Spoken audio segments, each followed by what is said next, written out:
Good morning, everybody. Welcome back to the channel. Today we're taking a trip on the tractor. So we've got 20 acres that is part of the original family farm that is down across the street and down in the ravine in the pecan bottom. And our creek crossing is washed out. So where normally I can just drive straight there and it's maybe 3/4 of a mile straight across some pastures. Now I've probably got to take a 8 or 10 mile round trip using the roads to drive around to the other side so I can get to it and clean that creek crossing out. So I don't have a trailer large enough to haul my big 85 horse John Deere trailer without bending it. So we're just going to drive it to town today, fill it up with diesel, and then drive it over to the 20 acres. So stay tuned.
We are at the creek. Last time we were here, there was running water through the entire thing. Like I would have been standing in water up to my knees in this spot, and there's nothing. There's a snake. Okay, don't go by it. Ooh, I better see what's going on here. Okay, the kids said they saw some kind of snake in here. By the time I got here, it was gone. So we just opted to not climb this tree and err on the side of caution. So, but yeah, there's not a drop of water. What is that? I don't know. It's very hot without the water.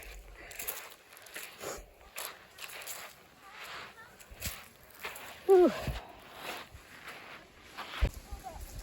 Check this out. This tree has fallen about halfway down into the creek since last time we were here. I told the kids we can't go down this way because honestly it's just a matter of time before that completely erodes out and falls. It's pretty crazy. But yeah, I bet the next big rainstorm or windstorm that we have, I bet it goes. It's kind of sad because it's a big tree. The erosion here is crazy.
that because I'm not sure what's getting spit out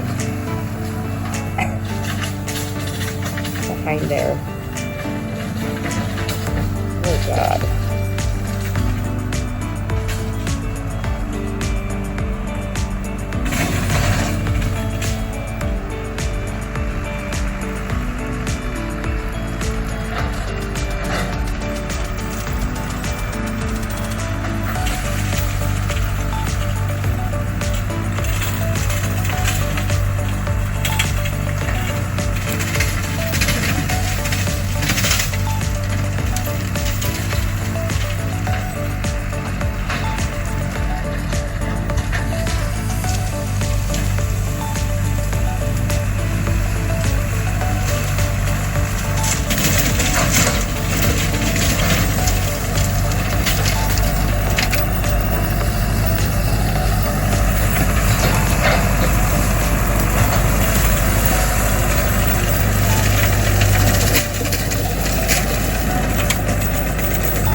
Put it in perspective, he's brush hogging trees that are pretty big. But this gets overgrown so quickly, and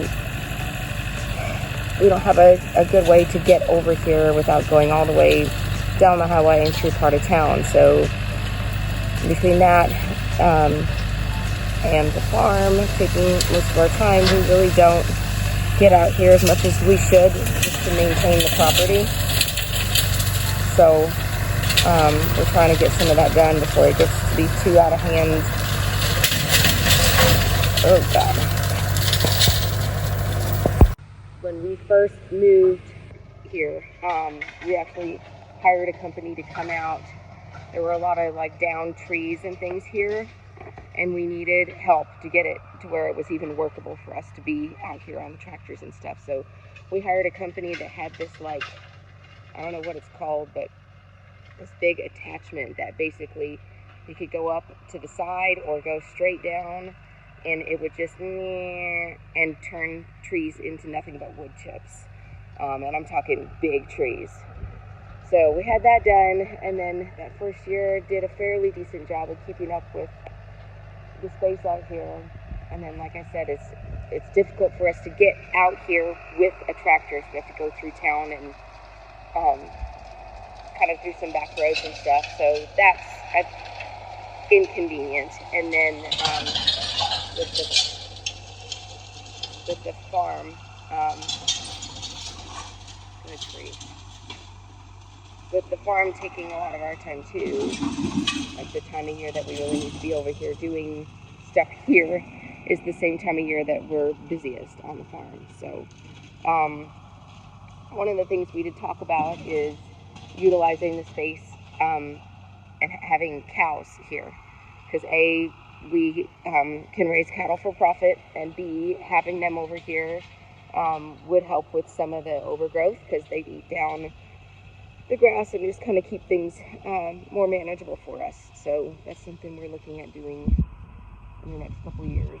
I'm going to continue supervising. It makes me nervous. There's so many accidents or things that could potentially go wrong doing this kind of work out here. So anytime he's on the tractor doing this kind of thing, I just worry. So he's smart about it, but I still worry.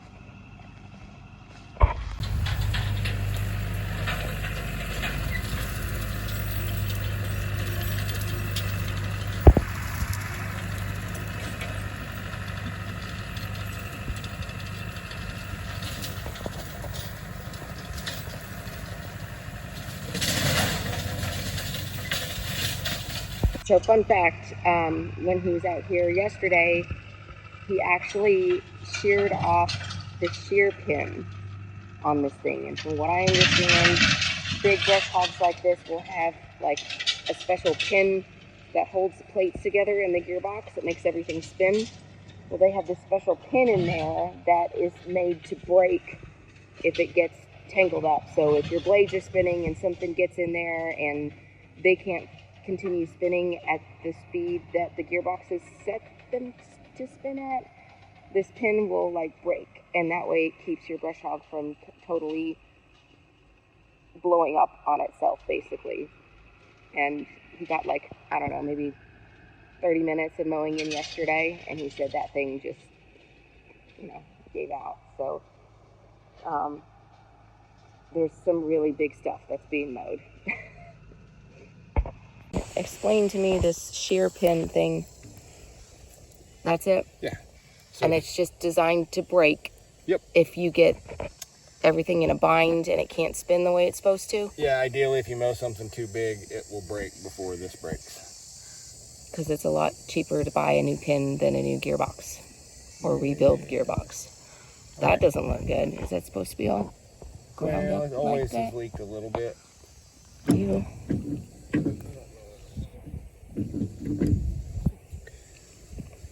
Okay.